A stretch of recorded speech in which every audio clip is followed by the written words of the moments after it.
আচ্ছা, একটা জিনিস আপনাদের মাথায় কখনো প্রশ্ন আসছে যে আসলে ব্যাংকে আপনারা যে লেনদেন করেন, এই লেনদেনে আসলে ভুল খুব বেশি হয় না? অর্থাৎ আপনি একটা টাকা জমা দিয়ে এসেছেন, সেই টাকাটা অন্য কোথাও চলে গেছে, এরকম কেন হয় না?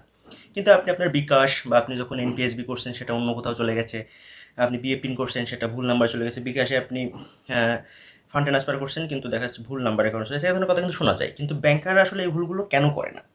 তার পেছনে মানে একটি মূল একটা রিজন, সেটা হচ্ছে কি ব্যাংক আসলে কয়েক স্টেপে আপনার এই লেনদেনটি ভেরিফিকেশন করে। অর্থাৎ এটা একজন আপনার টাকার প্রাথমিক পর্যায়ে আপনার টাকাটি চেকিং করে একজন টাকাটা নিয়ে নেয়, একজন অফিসার। তারপরে এটা আর একজন অফিসার সেটা কম্পিউটারে পোস্টিং দেয়। সেটা যে কোনো কিছু হতে পারে, ট্রান্সফার হতে পারে, আপনার টাকা জমা বা অনলাইন। সেকেন্ড স্টেপে আপনার এটা ওই ভাউচারটি দেখে আর একজন অফিসার সেটা আবার অথরাইজ করে, অর্থাৎ সেই ভাউচারটি ঠিক আছে কিনা। অর্থাৎ 3 স্টেপে কিন্তু শেষ।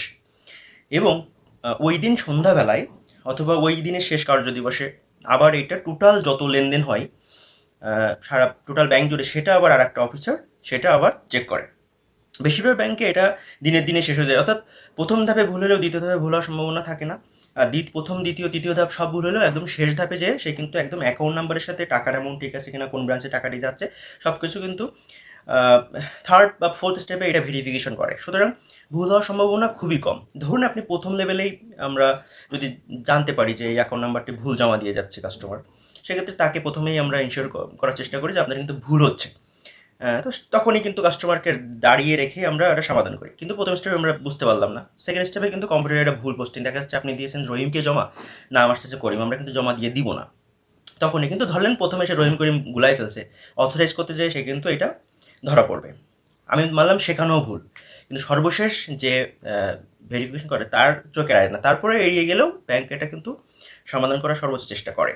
তো এই ধরনের মানে 4-5 স্টেপে ভেরিফিকেশন হওয়ার কারণে ব্যাংকে ভুল হওয়ার সম্ভাবনা কম এবং ব্যাংকের প্রতি মানুষের আস্থাও বাড়তে থাকে। তো এই কারণে ব্যাংকে ভুল হয় না। কিন্তু আমরা যখন সাধারণ কোনো লেনদেন করি ব্যাংকে, তখন কিন্তু আমরা নিজেরাই এক স্টেপেই এটা চলে যায়। এটা কিন্তু আর মানে অনলাইন যে লেনদেনগুলো হয় সেগুলো কিন্তু একবারেই শেষ হয়। তো এটাই ব্যাংকের প্রসেস।